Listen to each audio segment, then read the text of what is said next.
We are Gold Ivy. Our mission is to empower you to own and unleash your truth. Stories of resiliency are gold, and ivy grows in hard places. Those hard places are what creates space for light to shine through. You decide what works for your daily life and how to transform our lessons into your gold. This is Ivy Unleashed, a Gold Ivy production.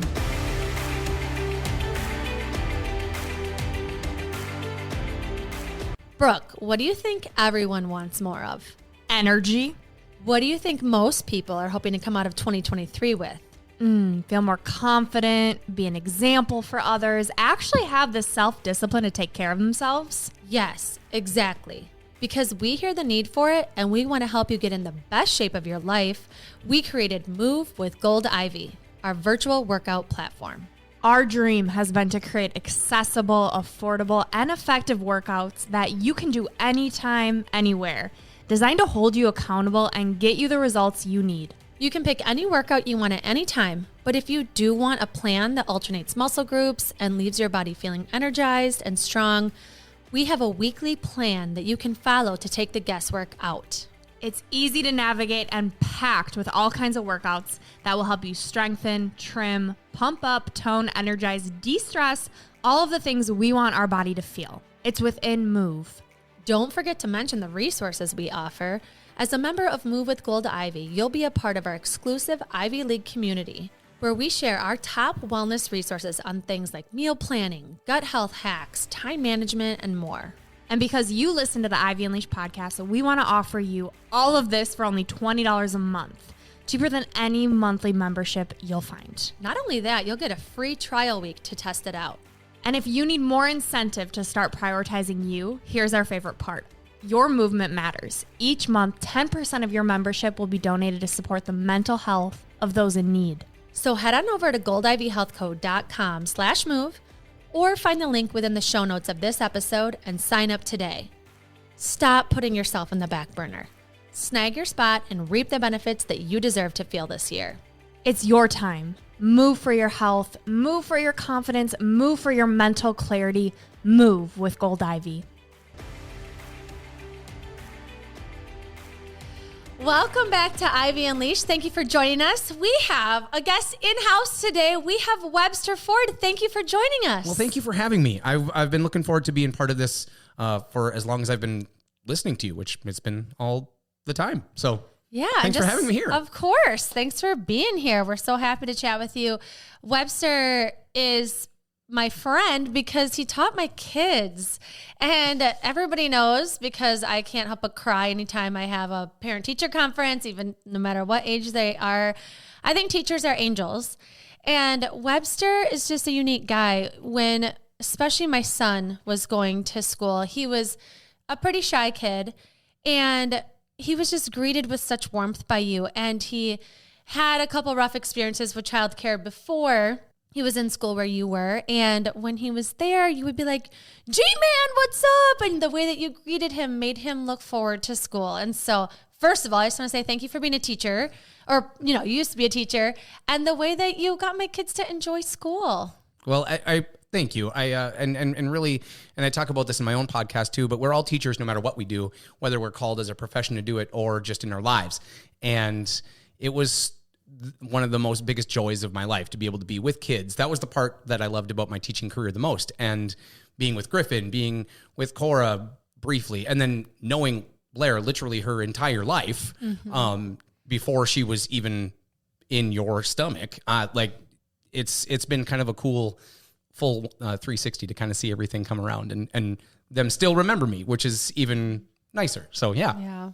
And it's big things like your energy. Like your energy is just contagious. And you can tell, I could tell when you were at work that the faculty, they were drawn to you. Parents were drawn to you. Kids are drawn to you. And that's what Brooke and I try and find in the world. We're like, we just want good energy. I mean, that's everything. It's your life. And why be around sucky people? Yep. And then if you can have them around your kids, it's an extra bonus. So we want you here today because we have a lot of things to talk about. Sure. We want to talk about your life. We want to talk about your professional life, your family life. And first of all, we want to talk about your podcast. You launched a podcast. Let's talk about it. Sure. So I launched a podcast. It's called Nerdinary. And the whole concept behind Nerdinary is realizing that we are all just dumbass nerds in everything that we do. Like, and for so long, especially like any of us our age in the mid 30s, early 30s, late 20s, up to, 40s and older, when we were growing up, we heard that word nerd and we're like, oh shit, we're nerds, and we had to put the tape in the middle of our glasses and, talk with a nasal voice and everything. And it was all stupid and negative.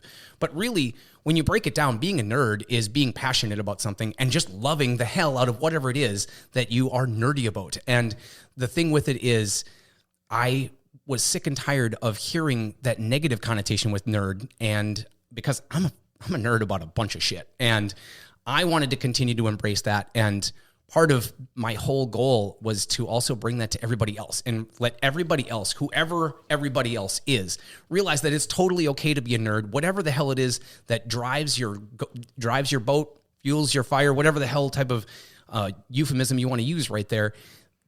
It's okay to be a nerd, and it's okay to embrace it and find out whatever the hell it is that you have passionate about. And that's the whole goal behind Nerdinary. And as of this point, we've had a couple episodes already dropped. Things are going really well. And it's fun as hell because in a sense right now I'm just kind of sharing my own nerd and everything that I'm nerdy about. But at the same time, I'm inviting everybody. And I've gotten really sweet feedback from people that I know, people that I don't know, that it's just letting them embrace who the hell it is that they are. Because that's the basis of all of it, is we're all nerds about shit. And it's okay to be nerd about whatever it is. You don't have to be the same thing as me. I don't have to be the same thing as you or whomever it is. And that's like the biggest takeaway that I want everybody to take away from popping over and listening to Nerdinary. And, hopefully along the way, have a couple of laughs, maybe some tears and kind of everything in between. Yeah. It's about geeking out about being who you are. Yeah. Right? And like fully owning what sets you on fire. And I think that's where energy comes, is when you're doing what you want to be doing, what lights you up. And as you're talking about your podcast right now, I can see you light up. And so it's super exciting to see someone else do what they want, what sets them on fire, and to not say there's a million podcasts out there. Why would someone else listen to my podcast? Like, no, there's room for all of us. Mm-hmm. So first of all, congratulations. Well, thank you. That's amazing. Mm-hmm. I want to know what you nerd out about. Oh, there's so much shit. Some of the biggest things that I nerd out about, I'm huge into music. I'm huge into theater. I'm huge into running. Before I was an adult, and really before my mid-20s, as I'm very fastly approaching 40, before my mid-20s, I was even much larger than I even am close to now. I was sniffing at 400 pounds. Walking, let alone running, was a pain in the ass. And I started just learning how to eat better, learning how to treat my body better, treating this body as a temple as opposed to just a piece of garbage, and allowing, some of that weight to just actually come off because I was putting better fuel in. And then all of a sudden, by God, it started to be easier to move. And I went from being easier to move to running a 5K, from running a 5K to running a 10K, running a 10K to a half marathon, and then being a one-time marathon finisher. We'll see about another one. Mm-hmm. The half marathon's my favorite distance. But like those are then I nerd about, I love my kids. I nerd out about being a dad, about being a husband, about how many times I get asked if I'm actually from Canada where I'm not.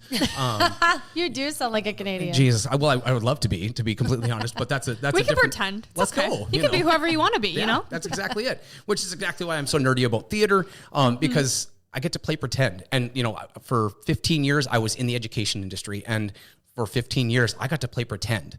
Anytime, especially in the early education, that's all I was doing, was playing pretend. I used my different voices. I go up and down, do whatever with the same amount of energy that I would provide when I'm going on stage.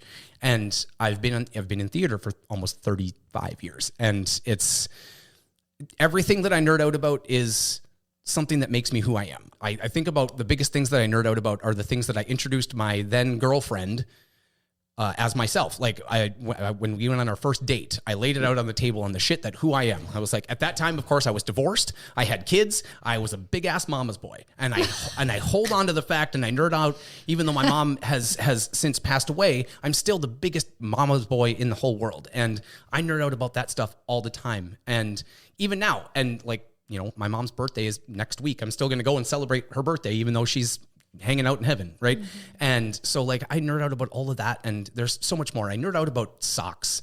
Life is too damn short to have boring socks. Like, and as I'm sitting wearing pink socks. Yeah, what do yours say right now? I got pink socks with sloths on them. So I do legitimately buy socks in the women's area because women have so much cooler socks. And like all of my running socks, almost all of my socks, unless they come from my mother-in-law, are bought in the women's area because they're so much cooler. And I nerd out about fun ties, and I nerd out about like finding stupid harmonies in the middle of a song on the radio. And I nerd out about my faith. I nerd out about being a husband. I nerd out about being a friend. I nerd out about being me because I'm the only person who can be me. Dr. Seuss said it best. You are youer than you. No one's newer than you, right? So I could talk millions of years about the things that I nerd out about because it's constant. I nerd out about basketball. I nerd out about baseball. When I was starting to date again after I got a divorce, the person that I was going to be with needed to at least like baseball. I didn't give a shit if they liked football, which I like more. I didn't care if they liked basketball. They had to at least enjoy baseball. Why? Because it was so damn pure. You go outside, you go have a beer. It doesn't care if you're $12, $14, $15, $20 for your beer, whatever it is, but there's something that's so true and pure about sitting even for 4.5 hours in an outdoor setting and just taking in God's glory, taking in a beautiful baseball game, even if it sucks because your baseball team is terrible, which we are. This is why we're not married, because I cannot stand. Plus, you're 12 feet tall. I am down. I just like baseball is so boring. I don't know what it is. I do enjoy the brat and the beer and being outside and being with friends. So I still go to them because I like the environment, but it's so slow. I get you. And that's the whole point about being nerdy, right? I can be nerdy about baseball. You can give two shits less about baseball, and that's perfectly fine. That's what makes a friendship work. That's what makes people working together work, because you can embrace who you are and you can embrace who they are, and it doesn't mean you have to be who they are. I don't know from you listening to Ivy Unleashed if you know how morbid of a person I am, but I'm pretty morbid. I like these dark thoughts, and I'm having one right now where I'm thinking about in your life, when you are gone, everybody is going to say you squeezed every ounce of life out of I feel like you want to be around people that are alive, that they're aware of how cool life is and that life's a gift. And I feel like you are very aware. You are very aware that's a gift, that there's a kid walking into a room, or that it's super cool that you can be with someone. I know that you date your spouse and you guys have a really cool relationship. And so just to have the listeners get to know you a bit more, can you tell us about your family? Yeah. You mentioned it's a blended family earlier, that you've been divorced. So kind of just a little background on your history there. Sure. So, so currently I've been married. I joke because this is my second marriage, right? And second marriages are supposed to be weird or reboundy or shitty or something. And I don't know what I did at all to deserve a second marriage and my final marriage to someone who just gets it. And my wife, Christy, and we met as teachers, and we are not the same, which is exactly why we work, right? And she's introverted. I am certainly not. I will thrive in a crowd. She could sit in a library with a book with nobody around, and she would be happier than ever, right? As long as I'm there. But then as far as we have 4 kids. I talked about being nerdy about being a dad, and I am the biggest nerd about being a dad. And I have a 16-year-old, a 13-year-old, a 6-year-old, and a 3-year-old. And the amount of sweat and hormones and smells and shit that goes along with coming with those different types of ages is it's impressive. And if you weren't nerdy about being a parent, then it would drive you up a wall and probably into a drinking problem or something else, right? And I love being a dad, and I've been a dad since I was 23 years old. And my first marriage, we got married right after I graduated from St. John's, and we had our now 16-year-old 2.5 months after we got married, right? He came 13 weeks early. And he was the length of my forearm, which is not very long. And he was 2 pounds. And he stayed in the NICU for 7 weeks. And if you talk about life being a blessing, you talk about life being a gift. And every day that I drove from St. Joe, Minnesota, down the crappy windy roads into St. Cloud to the St. Cloud Hospital, because that's where we were living, to go visit my son, who I couldn't take home with me, right? It brings a whole different level to life being a gift, life being a whole blessing, right? Because you have all these other people to make sure that life is actually still happening. And it became just really real, really fast. And my ex-wife and I were married for about 3.5 years. My now 13-year-old, he was born, and then shortly after that, we started to separate. And it was relatively amicable as far as how things go. We were renting an apartment. We didn't have shit, right? We had 2 cars. Perfect. I took one, she took the other, right?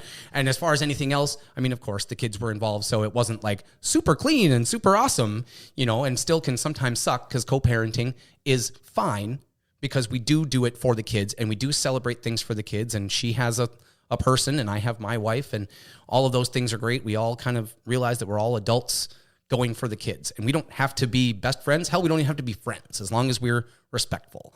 And that's what we drive for. And as far as going farther back, I grew up in a small town. I'm the youngest of basically 6 kids. All of my other brothers and my sister are, I'm sniffing at 40. All of them are over 50. So both of my parents were married before. I was the one that came from both of them.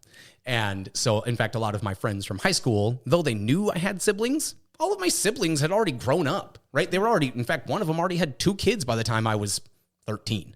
And all of them, by the time I was 15, had already gotten married or engaged or something else. So I grew up in a small town. I have small town values. And that's part of why I take so much joy in life too, because all you had was life because there was nothing else in a small town to do. I grew up 15 minutes away from the closest Walmart, at least 45 minutes away from the closest Target. At least at that point, it's now only like 10 minutes away. But, after I went to high school, I graduated and I went to St. John's, and that's where I really completely, and it's stupid and cliched, but it's where I kind of found out who the hell I was. It's where I met my ex-wife as well. And I was in choir, I was in theater. I tried college football for about a second or 2. And then I went into college rugby because I knew I was never going to play football at St. John's. I enjoyed it, but we had 200 people on our roster. There was no way in hell I was going to crack any type of playing time. So I went and played rugby instead. And all of those things kind of make me who I am. So the most cliched Minnesota thing that I could do at this very second is say long story short and just keep going longer. But long story short, I'm a small town kid that grew up loving life. And then, and I wanted to be a dad since I was like in 2nd grade. I had the name Jeremiah picked out by the time I was 10. And, it's strong, it's biblical, it's a prophet, and plus it fits pretty well with Ford as the last name. So like it's a little bit longer at the front so you can have shorter at the back. You really thought that one through. Holy hell, I did. And so, I had that name picked out. I wanted to be a dad because I've always wanted to continue to care for people, no matter what I was doing, whether it was in my job, in my life, in my daily day, just whatever it was. I always wanted to be caring for people or helping bring people through whatever the hell it was that they're doing. Mm-hmm. And that's why we love you and why you're here, right? Because we talk about mental health. Yeah. That's basically what this show is about. Yep, sure is. And you talk a lot about men's mental health. And so I'm curious how you are showing your kids the importance of coping with emotions and, from a young age, or maybe how it's evolved, placing the importance on that. Well, it starts with transparency. I don't not share. And sometimes probably in a sense, I overshare with my kids, whether it's I'm pissed off or I'm happy or I'm somewhere in between. And I do that with my older boys who are, with whom I'm co-parenting. And sometimes I say, you know what, dude, I don't get along with your mom. There's plenty of reasons why we're not married.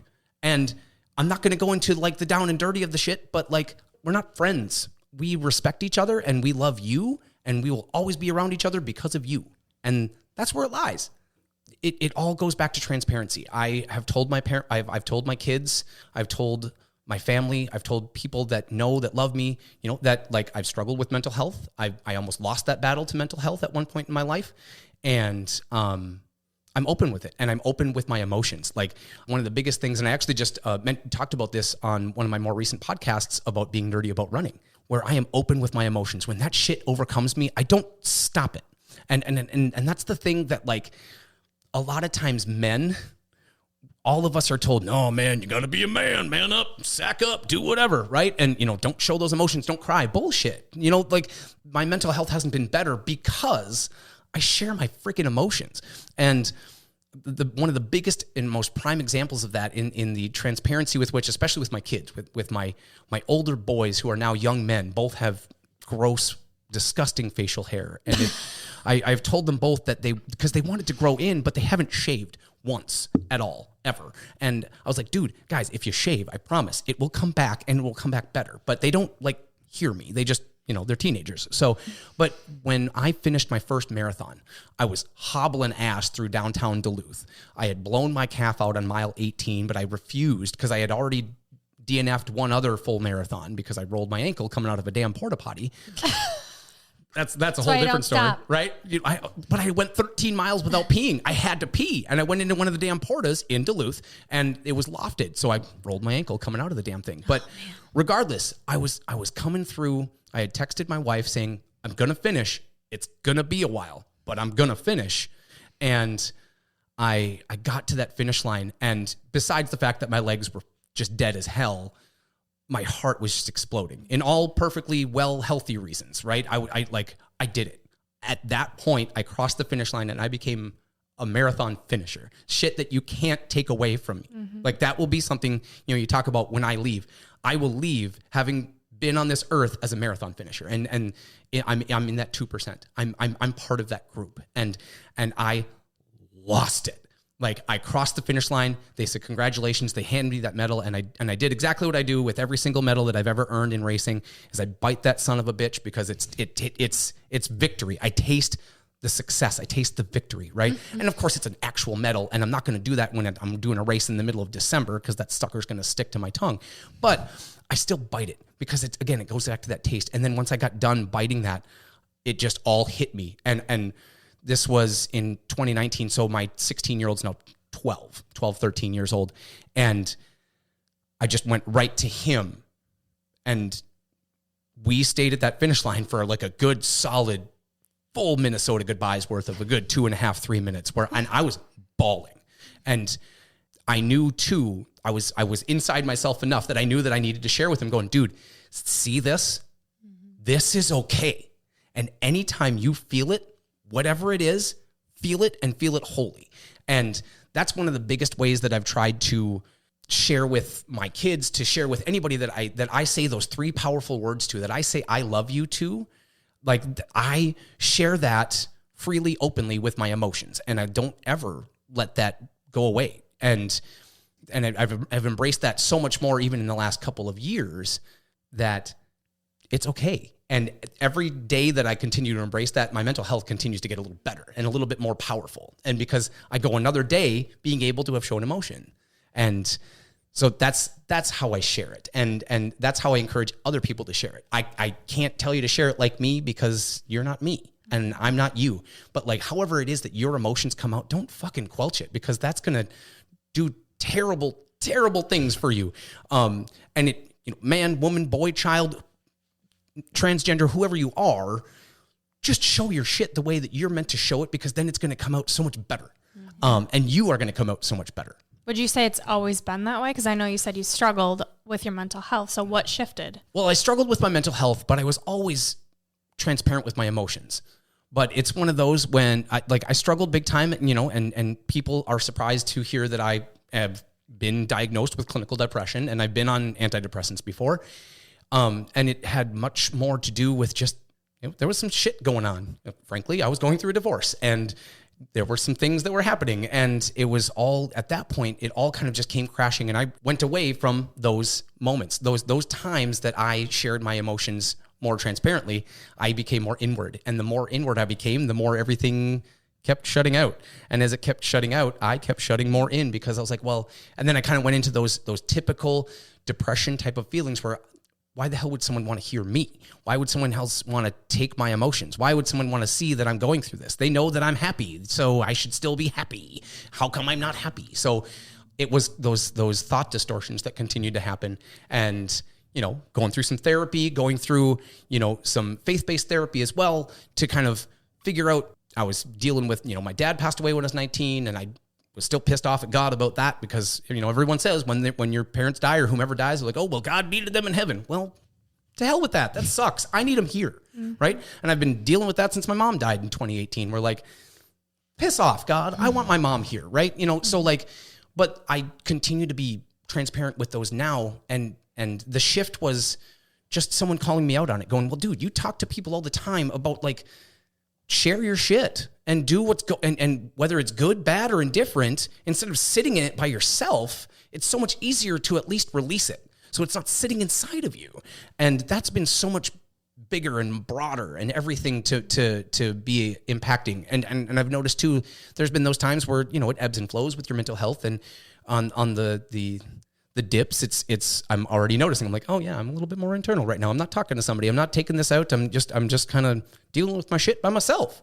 And find you your people, right? Find you your freaking tribe that like you can say, yo, I feel like shit right now. Can you just tell me a stupid joke or show me a meme of a dumbass cat jumping into something, or, you know, whatever it is, break me from this, buy me some freaking pistachios, whatever it might be. And like I have this whole list of things that like, hey, if shit's going and hitting the fan, this is going to be your umbrella so it stops, you know, and becoming just more and more self-aware, you know, and that can only come with time. It can only come with age. It can only come with experience. It can only come with facing shit and realizing that you can get through it. Yeah. Unfortunately, a lot of people that are younger take their own life, right? Yep. They don't win that battle. They don't have enough life experience to see that it will get better, you know? And unfortunately, I feel like it's that age where you're like, you know, late teens, early 20s, where it just feels, there's just like this pressure, I feel like, and it just, I don't know. Suicide scares me so much. And so I'm so glad that you're talking about, though, like that you, this happy person, this light, this like person that brings so much great energy to people, has these moments, and you still do, right? That's not this picture perfect thing, and that it is important that we talk about it, especially as males. So I'd love that you have 3 boys too, and that you're a model for your daughter too, to see that like men can talk about their feelings, and it's okay to be transparent with, you know, when you are struggling, and to kind of keep that rolling. So, and that's cool that you have that list too. Well, I have to, because if I don't, I got caught without it, you know, like, and I got caught without it, and I had a bottle of fucking Vicodin, and I tried to find my problems at the bottom. I tried to find the solutions of that at the bottom of that bottle. And that was the time that I almost lost my battle. And, you know, thank God for the people that came into my apartment at the right time and, you know, cleared those things. And that was December of 2010. So it's been 12, 13 years. And that, from that point, when I woke up, I realized that I woke up and I had a shitload of purpose. And whether you have actually gone to that very possible end of the rope and realized that you're still there, or you're just going through something, like the biggest thing I talk to the people that I try to help out with their mental health, or the people that just come to me and say, dude, how the hell are you so fucking bubbly? Why are you so positive? Why does this happen? And like, because every single day, and I've posted this on my socials, I've talked to this about people, like, you have gone through every single bad thing in your life, and you are batting 1,000. Everything that you've gone through. You've kicked its ass, or even if you've kind of gotten your ass kicked, you're still coming out on the other end. And it can't be anything but lending towards being that gift. And I can't not share it with my kids. I can't not encourage other people to continue to do that. I think purpose is something that a lot of people struggle with. Yeah. And those who don't know what their purpose is struggle mentally, struggle with, why am I here? It's that searching, that finding.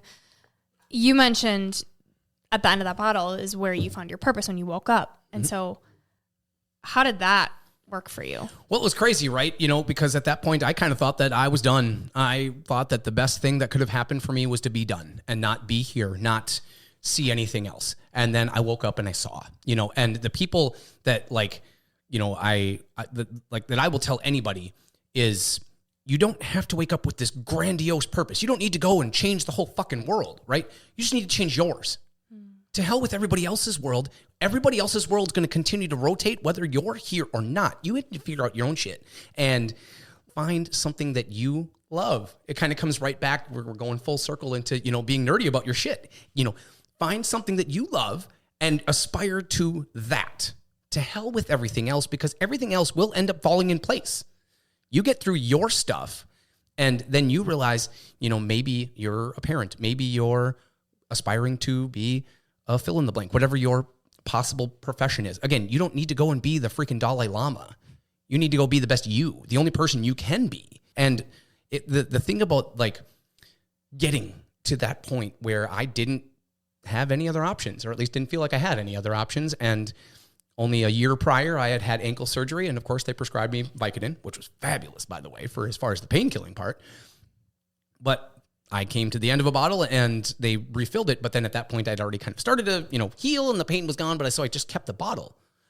That's where I found my solution, or at least that's where I thought my solution was. And thankfully, it wasn't the solution. And from that point, December of 2010, or December of 2009, my bad. From that point, I realized that no matter how much longer I have on this earth, I may as well do something that makes my heart happy, do things that make those that are around me happy, and never, ever, ever stop sharing those 3 words that are so powerful that people put so much shit into, which is I love you. And not just, hey, love you, babe, but I love you. And not just I'm going to go and marry you and we're going to go make babies type of love, but like all of the possible love, like the people that you share, the people that you're sitting at a table with and you say, hey, I love you. And the shit that means, the people that you get to share that with. And when that turn, when I woke up and I was in the hospital and I knew exactly what had happened, I knew exactly why I was there, and my eyes opened and I saw light. I didn't see heaven. I didn't see hell. I didn't see anything else. I saw some weird ass doctor, and I saw even back then I still saw an episode of Law and Order up on the damn TV, and I realized again at that point I knew that at that point my marriage was basically over. I knew that at that point I was at beyond square one, whatever is just under square one. That's from where I was starting. And no matter where the hell it was from where I was starting, I knew that I got a second chance that so many don't. And with that second chance, I'm going to try to show other people that they don't need a second chance. They can have their first chance and just keep going with whatever that chance does for them. Thank you so much for sharing that. I feel like neither of us knew that about you coming into today. And I think it just hits home even more that this happens. People have these thoughts. People, hit this rock bottom. And I love that you decided to go up from there, right? So what does that look like, kind of building your life after that, as far as professionally, personally? Do you tell your people about it? How does that kind of... Sure. Well, I mean, some of the people obviously had to know because someone had to pick my ass up from the hospital. So my mom knew, a couple of my best friends at the time knew, but it's not something I openly broadcast. Hey, by the way, I attempted suicide, right? It's not something that I'm going to, put on my social media, or I'm not going to, put on my business cards or some shit. But what it did is I literally basically went back to, at that point, I was just a couple of months away from moving out of my apartment because that was where my ex-wife and I were staying. So I moved back to my mom's house for a year and kind of figured out everything, went back to learning how to walk in a sense, right? I got the same shitty high school job that I had.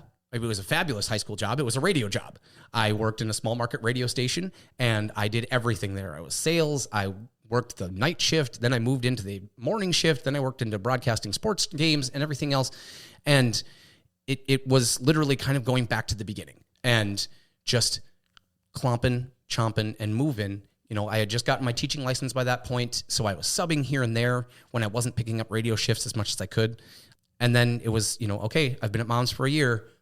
Now I got to move back out on my own. Now I got to have real actual insurance on my car. I got to actually do real actual things because I am a big boy and I have kids and I have things to which I need to do, So I had the chance because I moved home. I moved back to I stayed in my high school bedroom, in my high school bed, which, by the way, when you are rebounding after you go through a divorce and you bring a gal back to your mom's house in your 20s, it just kind of doesn't hit the same. So, it was all of it, right? And then I refound my love of theater. I refound my love of singing. And I realized that all of those things were gone when things were shitty. And then I realized that those things can never be gone from my life again. And I started acting again. I started singing. I started going to karaoke all the time. And that was kind of part of my okay, well, this is my post-divorce time. I'm going to go and live it up as much as I can when my kids are with their mom and blah, blah, blah. But it was all square one. It was all back to the beginnings. It was all back to I'm going to go and do these things. I'm going to go on dorky, crappy dates and they are going to suck. And I'm going to, fail hard at different things. I'm going to have fun at different things. And it was all just continuing to kind of rebuild what definitely was lost or what was definitely gone. And then it just made more and more sense. And it brought me to, full-time teaching again. It brought me to meeting my wife. It brought me to having the balls enough to go and ask her out, even though it took someone else telling me that she was single to, actually go ask her out. But it was all a wash. And I just basically kind of, I got factory reset. I Control-Alt-Deleted the shit out of everything, and I went back to the beginning and just kept building. But I had an advantage because I already knew some of the blocks that I could put in.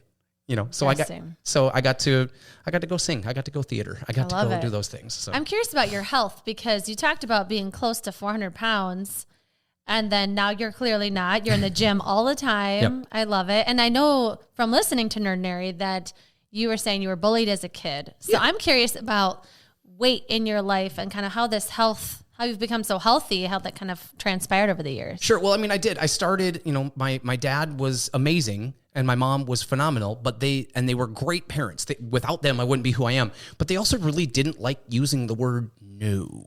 So like when I wanted to eat an entire box of Gushers, not a package, a box of Gushers growing up, they said, sure, go ahead. Or they, oh, you want this whole box of Twinkie Ho-Ho Ding Dongs or whatever the hell. I was like, yeah, and of course they said, sure. But then, and I said this before, my dad died at 19. And at that point, that was when I ate my feelings because I didn't know anything else. And that was when I started to go from 260, 270, 280 real fast to over 300, real fast to almost 400. And it was never a thing that like really impacted my confidence. Like I was always a pretty confident person because of my parents. They always lifted me up. They always valued me. They always told me who I was and not what I looked like. Like I knew that I was in a 2X by the time I was 12. I knew that I was 250 pounds by the time I was 13. It's so interesting though that didn't affect you as a kid because you talked in your podcast about like you hated running because you were slow and heavy. Yeah. And they would like call you names and it did not affect your self-esteem, which is wild. Now it didn't affect my self-esteem. It pissed me off because I was like, dude, like stop being a dick. Like that was the biggest thing. Shows your parents. I don't know if it's like, do you think you're born that way? Do you think it's your parents? Do you think it's a combo? It's that whole nature nurture thing, right? And it's a little bit of both. I hope to think and pray to think that I was born at least a little bit with this disposition, but I can't say it's not part of how I was raised because my parents, my siblings, they all loved me and they all did it openly, right? And we were like the Tanners, right? We all hugged. We all, the Tanners, of course, from Full House. Mm-hmm. Do you know who they are, Brooke? The Tanners. Yes, I know. Gotta check. That was my childhood. Believe it or not, really? I did grow up with Full House. Okay. Michelle Tanner, Stephanie, DJ, Must I Go On, Uncle Danny. Okay, she's got it. Okay. Well, she just said Uncle Danny, so you just dropped down a notch. Uncle Danny. Danny was the dad, honey. Uncle Jesse. Shit. Uncle Joey. Uncle Jesse and Uncle Joey. Yeah, wearing the Detroit Red Wings shirts. But no, so like they loved the shit out of me, regardless of what I looked like. And my siblings knew that I did get occasional shit. And I did talk about this in my podcast where like there were kids that would say stuff about my speed, my weight, whatever it might be, whether it be my excess weight or my excessively slow speed. And it did piss me off. And after a while I had enough of it. And I chucked a kid right into a locker and it made me feel better. And then I realized that I went too far and I could stick up to myself with words. I could talk about how I'm valued. I could talk about who I am. And then I started to realize too, especially after Dad passed away and after I got done in the whole eating my feelings phase, so 3 or 4 years later, I realized that Dad died partly because, when he died, he looked like he was about 5-6 months along. He was a large fella. He was 5'8" and about 300 pounds. Like it only went out. And I knew that I was on a track that was going faster than that. Like I went to the doctor and they're like, whoa, so you're large. And I went, yes. And was this before or after the divorce? This was actually as we started dating. Okay. So, and I went, yeah, and like, I'm good. And they're like, but you're really not. Maybe you should think about not being so large. Can we help you with that? And I was like, I don't know. I'll talk to you when I feel bad about it. So it took about another year. And then I started to realize again that like my health will be impacted. At that point, I knew at some point I was going to have kids. And I knew that I didn't want to put my kids what I was going through. Like I was 19 when my dad passed away. I was 35 or so when my mom passed away. And that sucks. And I should be 60. I should be 55, 60 and have lived a full damn life when my parents pass away. I should be dealing with that then, not when I'm figuring out how to write a freaking history paper. Right. So I knew that I wanted to be longer. I wanted to be here longer. I wanted to outlive my parents. I wanted to outlive a lot because you only get one. you only get one and I want to have a whole lot of it. So I started to, I make this joke. I started to do the good old push away. I didn't do push-ups yet. I was doing push-aways. I got my ass away from the table when I was full. Instead of going, wow, this is delicious, I'm going to keep eating it because it tastes great, and by God, I started to drink water instead of soda all the time. Now, don't get me wrong, I still drink diet soda, but like, I barely drink alcohol. I certainly don't smoke, so that's my vice. I'll take my vice as diet soda. Okay, great. And yes, I know it's loaded with shit, but here we are. But like, I started drinking water. I started eating a vegetable, and instead of, banana chips, I had bananas, or apple chips, I had apples, like actual real food, real fuel. And I started to realize the value of that. And then, and once I started to actually lose weight, by God, moving was a lot easier. And it became much more natural. Like, I was never stagnant. I was never sedentary. I was just really slow, and I didn't want to keep doing it because it kind of sucked. All the pressure that was in my legs, all the pressure that was in my hips, all the pressure that was in my ankles, because I was lugging a whole lot of weight around, and I wanted to do it, but I just couldn't. So I started to, slowly lose. And of course, when you're large and you take care of yourself right away, you get a gigantic drop and you're like, oh, cool. And then, of course, then you bounce back up because nothing goes as fast anymore. So, it's a continuous journey on this whole health journey. There's never a destination. Every day is a new before picture and every day is a new after picture. And I take that attitude every day I go to the gym, because I want to track something that I'm doing, or I want to see, how this pair of leggings looks on me. And yes, I'm a dude and I wear leggings all of the time, because you can do random shit so much better when you're wearing leggings instead of freaking jeans. And God bless jeans, but I'm so glad that I work from home where I can wear leggings literally every day. I love it. It's so fantastic, but like, that's kind of where that journey has gone and where I'm at right now. Like, the heaviest I was 397.8. And I was like, whoa, it's almost 400 pounds. And I am not what anybody would ever describe as tall. Like, I'm taller than my wife and my 2 younger kids. And that's it.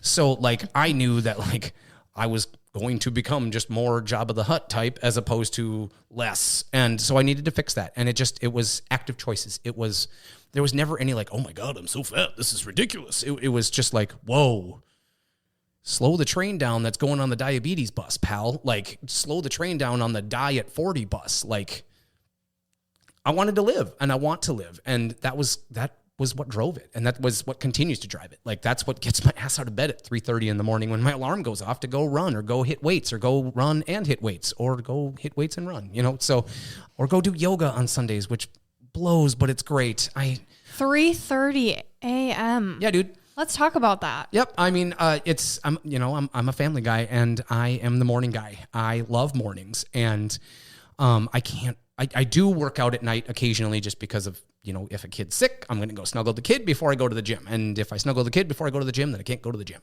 So, it's not ideal as far as going at night for me. It's ideal for going in the morning. It's when for me at least, it's when I'm at my most optimal. And at the same time too, I also need to get my kids up out of bed, and I need to get my wife out of bed. God bless her, but she is not a morning person. I come home from the gym. I get back in the house by between 5:30, 5:40, and I'm chipper, more than chipper than a son of a bitch, right? And I'm like, hey, good morning, everybody, hello. And they're like, shut up, Dad, shut up, husband. And I'm like, well, get up. Were you always a morning person? Yes, always. Okay. And even the unfortunate thing is I'm also a night person. Like, I love doing things at night. Like, I love going to sports events, or I love doing this or doing that. That ends up, occasionally bringing me out till 8, 9, 10 o'clock, and then of course there's that's the one night where I'm like, okay, well, looks like I'm going on about Buddy the Elf amount of sleep, 45 minutes, maybe. Not actually, it's just a euphemism, but still. But I've always been a morning person. Part of it is from my faith, I get to wake up. I get to, that's that mindset. Like, I get to wake up. I get to see this day. And why not see this day before the damn sun wakes up? Because then I get to watch the sun wake up, whether it's waking up at 5 or waking up at 9 o'clock in the morning, like it is still in the wintertime, right? So I have to go to the gym. If I'm going to get in a decent workout, I have to get up between 3:30 and 3:45 so I can actually get a good sweat, a good pump, get in at least a couple of miles, if not 3, 4, 5, or like this morning, I got 8. I need to get those things in so that I can go back and be my best self and be the person that gets everybody up out of bed.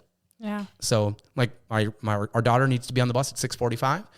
and my wife and 3-year-old need to be out the door by about 6:45, and they need some playtime to get moving. So like I need to get them moving by about 5:45. So I take my me time, you know, I get up, I go either do some lifting, go do some running, or do a little bit of both. Come back.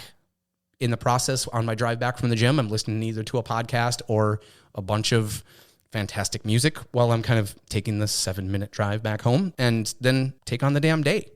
So that's, I gotta. That's amazing to me that you went from almost 400 pounds to waking up at 3:30 a.m. to work out.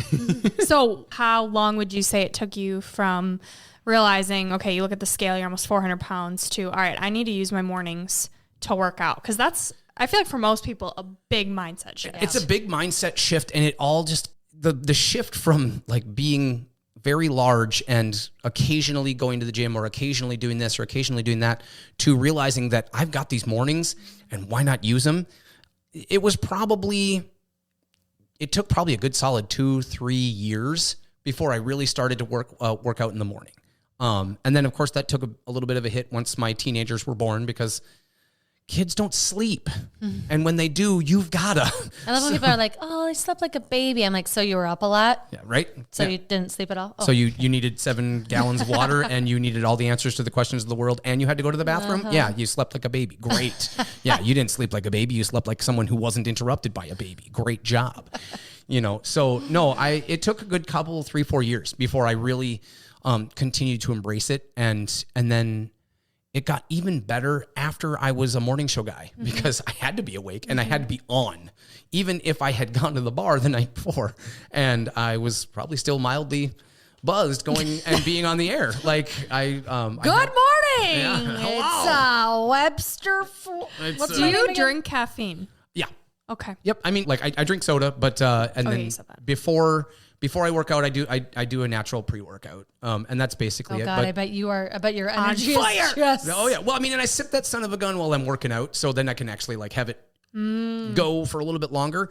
And it's dumb and cliched, but like I love being awake and I love being alive. So like, yes, I have caffeine and sometimes I need it because there are those nights where I'm up from basketball practice or from whatever, and then I still got to get up in the morning.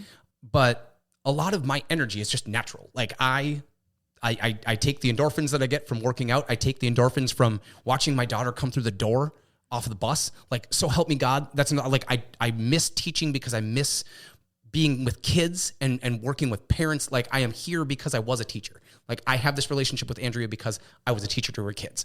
I have this relationship with so many of these adults because I was a teacher to their kids, or I knew their kids in the school, right?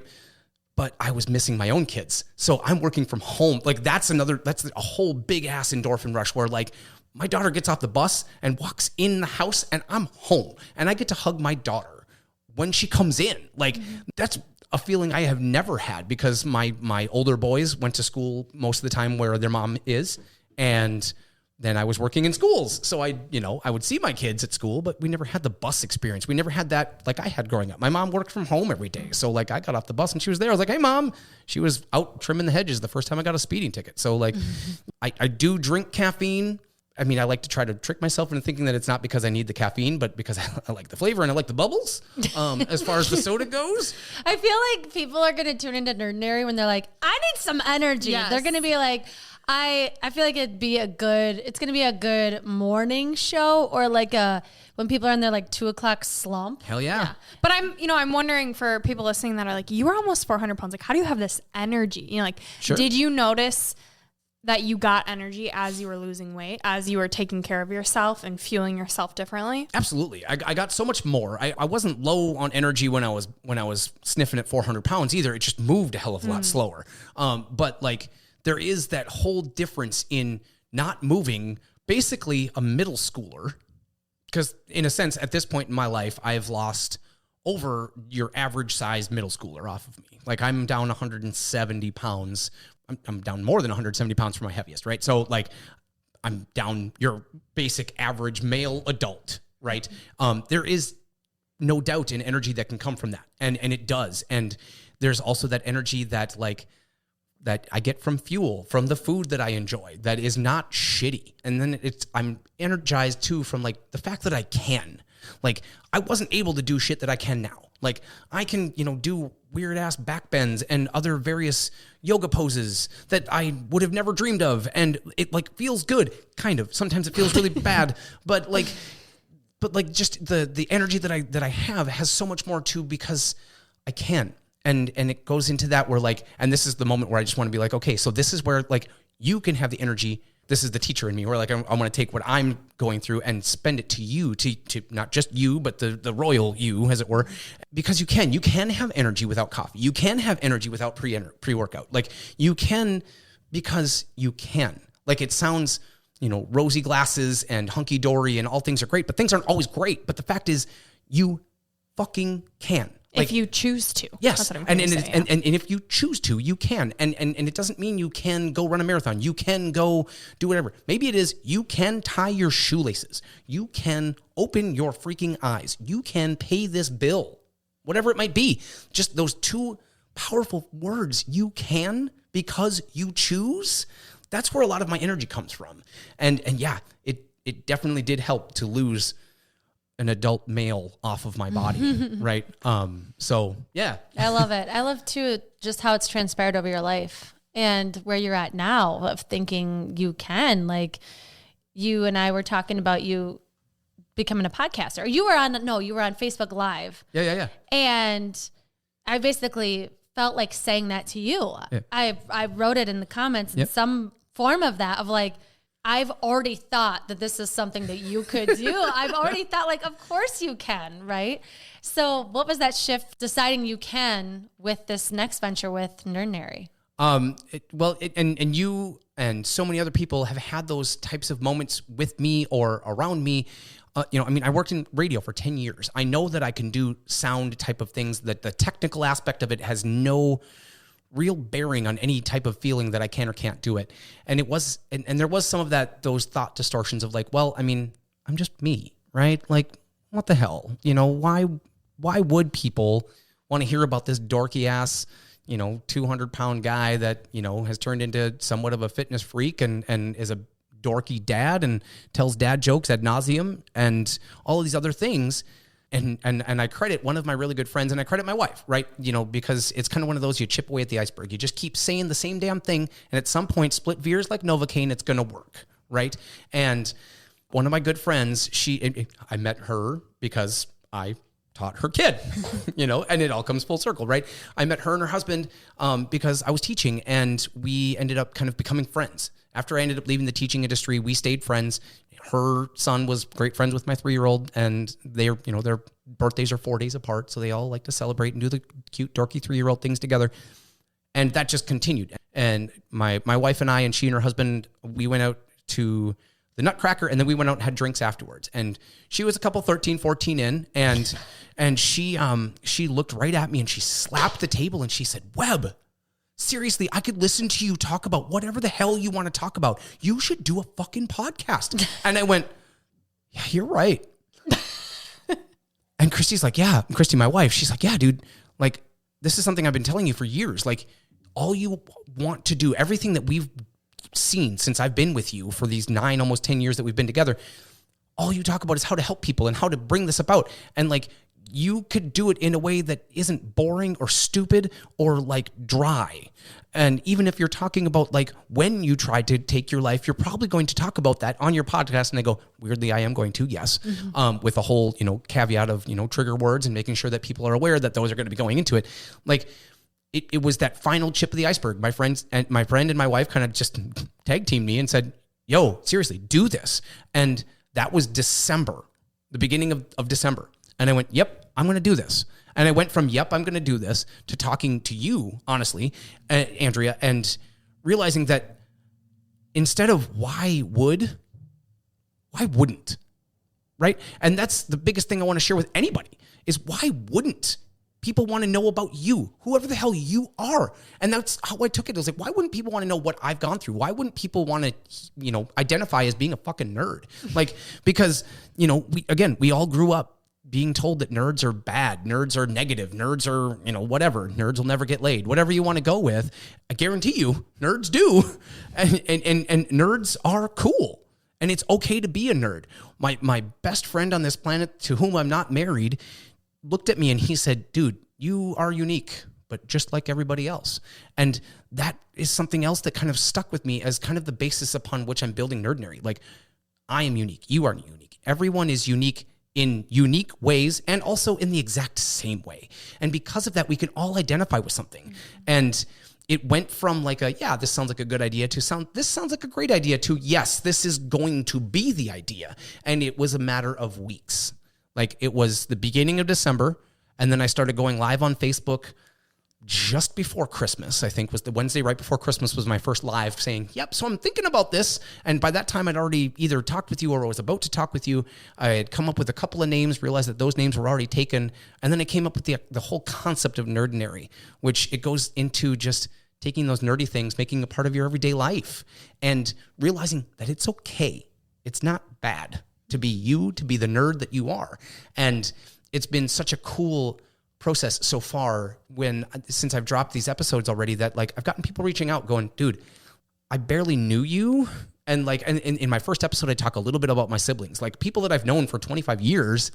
They're like, dude, I knew that you had siblings, but like, I already can't wait to hear about them and how they have shaped you, who you are, and how I can relate to my own siblings because of that. Or I had a 2-hour late start in my teaching day for today, and because of that, I got a chance to listen to your podcast, and because of that, now I'm so much more on fire about being this music teaching nerd that I am, right? So like, it went from fledgling to huge, and that's the water that we sprinkled on it. So yeah, I love it. It's exciting. Well, we'll plug where people can find it and where they can tune in. And do you have like a day that you're aiming for? Weekly, monthly? Yep. So I aspire to, I love Mondays, and not everybody does. And that's okay. There's a lot of people who think Monday sucks. You know, my weekend's over, whatever. It's our favorite day. The best. Monday is the best damn day on the week, every single week, because it's brand new. It's fresh start. It's here we are, baby. Let's go. You know, last week was last week. Here we are. Right. And really, you can have your Monday every damn day. But as far as Nerdinary goes, you can find me on Instagram. I don't have a web page yet because I am biting off of this sandwich in bites that I can chew. Right. And I have wonderful, beautiful coding friends that know this website based shit and HTML stuff. And I'm like, and they already reached out to me. They're like, yeah, I want to do this website for you. I'm like, cool. Whoa. So the biggest thing I am driving through is through Instagram. As far as finding extra information, you can find me on Instagram at Nerdinary Podcast. My podcast, Nerdinary, is on all major podcasting platforms, Apple, Amazon, Spotify, iHeart, all of the big major podcasting platforms, and all of those little dudes that are like under Apple. You can also find me there. I'm on Google Podcasts as well. So really anywhere, and even if you just go to the old Google machine and you just type in Nerdinary, which if you don't know how to spell it, you know how to spell ordinary, just take off the O and just put an N-E at the front instead. So it's nerd in airy, and it's all one word. And I will be dropping episodes every single Monday at 12:01 a.m. Central Standard Time. And from wherever you are, you can listen. And it is only in English because my Spanish is very bad. But that's a goal way down the road to somehow get that translated into different languages. But like, it is Mondays, every single Monday on every podcasting platform. And those are kind of the main ways that you can find me. And obviously my name is Webster Ford. I'm on Facebook. I talk about my stuff on Facebook all the time. So by all means, find me on Facebook, message me, do me all that type of stuff right there too. So, and we'll of course plug everything in our show notes so people have access to you. You know, we believe using our platform as a light, and that's exactly what you're doing, empowering people to do whatever the hell they want that makes them feel like them. Well, not whatever the hell they want. You know what I mean? Within reason, you know, and right. And I led with this too, is like, as long as it doesn't harm somebody or the earth, go be your bad self. Go do whatever nerdy shit that makes you, that gives you a breath. And my episodes may have nothing to do with your life. You know, I have an episode about teaching. I have an episode about running. Maybe you're not a runner. Maybe you think runners are freaking nuts, and that's fine. We are. Yeah, absolutely we are, right? We get this, we pay, and then we travel to get a sore ass and blood sore feet. blisters. Yeah, and oh my God, and losing your toenails and like, no, so help me God. Yeah, it is an absolute maniacal thing, but it's the thing, right? And every single thing that I bring out that I'm nerdy about, there's the teacher in me. There's always this, okay, so I'm talking about this. And I don't care if you hate it or you love it or you think you're indifferent. This is how this is going to apply to you. Taking running lessons, the marathon, not a sprint analogy, right? That can be in anywhere in your life, right? So it's been really cool. And my whole goal every Monday is the thing that I came up with is to start your Mondays with light, love, laughter, and a little bit of levity to whatever it is that I'm talking about, and to just kind of spin that into your week, and to completely steal from the Rembrandts from like 1992 to 2001. It could be making your day, your week, your month, or maybe even your year. Love it. Beautiful. And because you're a new podcast host, we want to do something a little bit different this time. We want to do a little rapid fire with you so people get to know you. So we have some random questions. Rapid fire, first thing that comes to your mind. Let's go. It's going to be like unleashing Ivy on steroids. Are you ready? I am completely ready. Let's go. All right. Best movie of all time. Aladdin. Ooh. One meal for the rest of your life. What are you going to eat? Chicken parm. Favorite activity with your kiddos? Throwing a Frisbee. Oh, okay. What are you most proud of in your health journey? The fact that I can. And the biggest accomplishment that I've gotten so far, I probably haven't even gotten to. But the biggest thing that I can say that I've already achieved is that I am a marathon finisher. Hell yeah, you are. God, there's no better feeling. God, I mean, outside of the fact that your legs are basically dead. You should have seen Brooke's cankles. Pass. I was at the bar with my feet up with my boyfriend on one side, his best friend on the other, just rubbing their cold beer glasses on my ankles. And I'm like, guys, you need to take me home. They're like, you're fine. We're going to another bar. I'm like, get my ass home. The hell I'm going to another bar. But I did. And then Andrew and Justin are doing the frickin', what is that scene from? Like Dirty Dancing? Dirty Dancing. And Let's I'm go. like, I do not have time for this. I'm like, Get my Brooke, ass you're home. fine. Get on the dance floor with me. Oh, it was brutal. But I'm proud of you because I know the pain. Oh, God, it was real. And it, like, I've attempted 3. I've only finished 1. Yeah, I don't need to attempt another. Yeah, I did it. Check. Yep. I'm sniffing at 40. So, like, I have that weird, like, I'm almost 40. Like, I should probably run another marathon type of thing. But at the same time, I'm like, no, I kind of want to just run another half. Yeah, we could do like a mud run together. Let's go. Have you ever done a color run? I could totally see you loving a color run. I have never, and I've always wanted to. I'll do one with you. Let's They're go. so Foam fun. run? Have you ever done one? A foam run? Have you done a bubble run? Yo, that shit is fun. That's gross. No, man, you just swim through that shit. It's really fun. The color run is super fun. Yes, I've seen evidence, but I've never done one. Okay, back on track. Go on. Dream guest on Nerdinary. Oh, dream guest. I mean, besides Steve Carell, I'm a big Office nerd. Other than, random athletes. The first person, just you wanted first answer, Steve Carell. Okay. Good. Favorite role you've played on stage? Lumiere. Oh, that was so good. Beauty and the Beast. That's what I know you from. Yep. I saw the pictures. So summer of 2022, I did Beauty and the Beast. It was my favorite role. I was Lumiere. I did not realize I needed to be Lumiere. When I auditioned, I wanted to be LeFou or Cogsworth. I knew my best friend was going to be cast as Gaston, so I was like, God, this would be badass to be LeFou. But they called Who's me. LeFou? He is that little twerp that Gaston kind of punts around. He wanted to be the twerp. Yeah. Well, I wanted to be my best friend's twerp, right? It would have been fun as shit. Oh, funny. But like, no, I they called and they said, dude, you're going to be Lumiere. And I went, dude, you know that Lumiere is like thin, like super thin and like real tall, right? And they're like, yeah, we know you're neither of those, but we also know that you're like perfect for everything else of it. And I went, shit, yeah, let's go. And it was awesome. And then plus it was my first show that I'd ever done with one of my kids. My daughter Maggie was in the show. Cute. And the costumers were freaking brilliant. They changed the costume style for her because we got a new costumer halfway through the show. And they came up to me, they said, Webb, we know you are a candle. Would you mind if we made her a votive?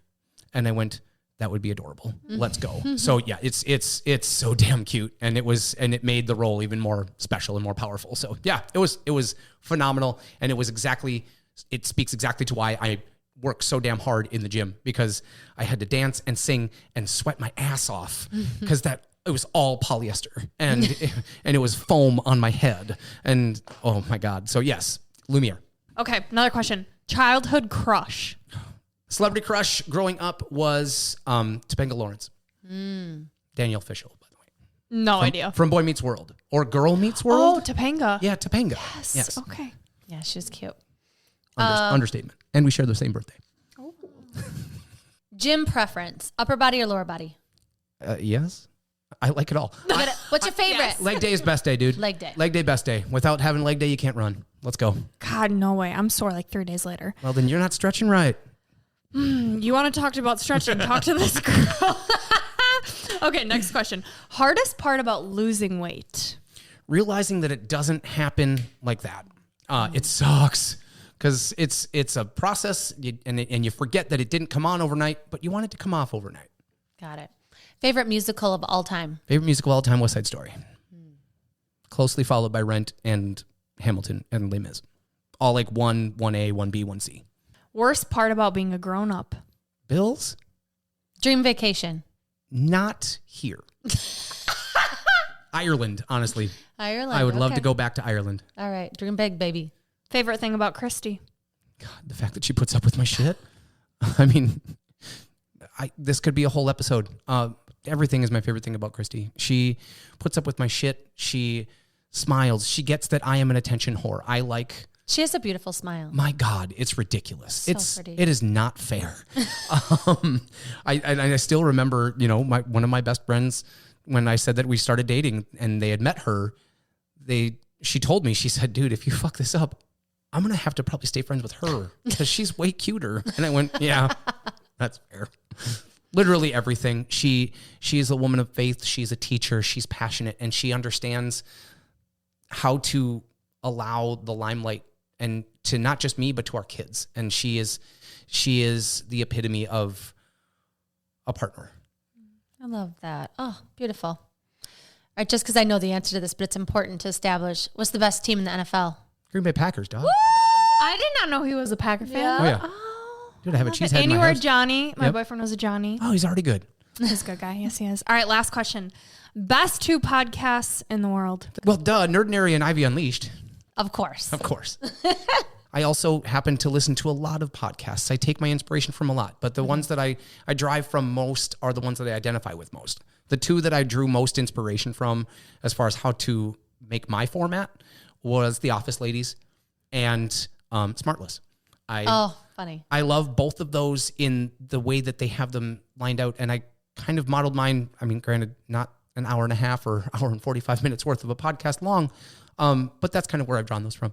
All right, Webster, it is time for your Nerdinary 3 gold stars. So first, always aspire to whatever you are.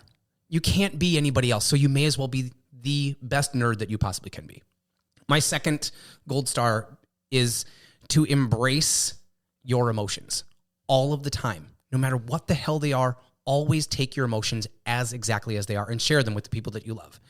And my last gold star is to take the 3 words that are some of the most powerful words in this world and never, ever take them for granted. Always say, I love you. Before the door hits you in the back, before they leave, before you don't know if you're going to see them again, say, I love you. Before you hang up the phone, say, I love you. That is the most nerdy damn thing you can do. Mm-hmm. I love it. Thank you. And I feel like it's so important for people to see, and I kind of said this before, but someone as bubbly and energetic and lively as you've been through a lot. You've had some really big loss and hit a rock bottom and been through divorce, and you keep choosing to show up this way, right? And I can't imagine it's always easy, but I'm just happy that you're willing to share this with us and with our listeners, especially as a male. I just think I'm so happy you're here today for a lot of reasons, but especially because you've shared some really personal things, and we just appreciate you opening up to us that way. Well, thank you. And I don't take for granted the fact that I'm here, knowing that you guys have such a broader reach, because of course I am here to talk about my podcast and pump the hell out of that, but it's at the basis of who I am. And it's for everybody that we can all be who the hell we're supposed to be. And I said it in the gold stars, and I'll say it over and over and over. It's all about love. And it's all about that active freaking choice. And you said it, I choose. And so many people think that at times this is some type of caricature. This is not. I am all this is who the hell I am. There are times that I'm going through shit and I'm a little bit cranky here and there, or maybe it's because I haven't been laid for a while, or I need, whatever. But I am not a caricature, and this is exactly who I am. I have gone through shit, and it's proof that you can go through shit and still choose to realize that there's other things. One of my closing thoughts that I want to go on is I went on a men's retreat shortly after I had attempted my life, and I was with a lot of men who had gone through worse shit. And it wasn't anything like, as far as comparisons, like, oh, wow, they went through this. Oh, wow. And they're still here. Right. But it was a Catholic led men's retreat. And one of the priests that was leading it, he came up and he gave this sweet speech just about like dealing with crap and dealing with life. The thing that rocked me was the priest stood up there and he said, so this is where we're going to close it. Jesus is like a fantastic master gardener. He's going to take the shit that you go through and he's going to make it into this fantastic garden. As long as you trust and as long as you choose. And it blew my mind because I heard a priest say shit, you know, and then at the same time, it brought it to this real level because I had just gone through. Like it was December that I had attempted my life. It was that June. So like it was 6 months. And I took that retreat and it made me realize, and it's okay. And if you are a guy that's listening right now to this podcast, for one, good on you, because this is definitely much more geared towards women. But dude, if you're an actual dude, as opposed to like how I address people as all dudes, everyone's a dude, kind of the whole good burger thing. You're a dude, I'm a dude, she's a dude, he's a dude. But if you are an actual identifying male and you are listening to this, like, know that it's totally okay to A, go through shit, 2, identify it, and still come out with it and be okay. And it's so cool to realize that you are, at the very least, okay. Even if you're going through shit, you're still okay. Yeah, I love that. We love you. We love your light. I love you very much. We love your openness, and we're so grateful. Well, thank you for having me. Thank you for letting me be here. Thank you for like the insight, because you spilled out insight on how to do this podcasting thing, because this is still very new to me, even though I know like the technical side. There's a lot of shit that I don't know, and I still don't know what I don't know. And I just appreciate you. I love you guys, and I appreciate you, and I thank you for having me here and letting me be part of this. Of course. Yes. Well, we love you too. And as you know, we always leave our listeners with a piece of gold. Would you like to share yours, Webster Ford? Yes.